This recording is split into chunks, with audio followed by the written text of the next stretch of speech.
Well, the freak weather conditions in large parts of North India may lead to a serious crunch in food grains and vegetables, forcing food prices soaring in the coming days. Unseasonal rains have destroyed standing crops and forced thousands of farmers to despair. Farmers in Uttar Pradesh's Farrukhabad are threatening to end their lives after unseasonal rains damage their crops. In Ahmedabad, farmers are facing a peculiar problem. There is no place in the cold storage after a bumper harvest. The potato crop is now lying outside and may get destroyed because of the unseasonal rain. Heavy untimely rains have also destroyed crops in Haryana's Yamunanagar. Standing Rabi crops like wheat and mustard, which were in a pre-harvest stage, have been damaged, leading to heavy financial burdens on farmers.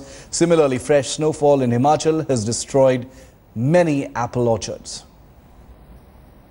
अभी हमको क्या है कि मेहनत मजदूरी भी नहीं मिलती, इसलिए खेडूत बहुत परेशान है। हम सरकार से गुजारिश करते हैं कि कम से कम किसान को आत्महत्या करने की नौबत ना आए, इसीलिए कुछ न कुछ रास्ता निकाले। फसलों का नुकसान हुआ है, गेहूं की फसल गिर चुकी है, उसमें भी नुकसान है 50% कम से कम, समझ आई। और आलू भी किसी जगह खुदाई हो चुकी है, किसी नहीं हुई, उसका भी नुकसान हुआ।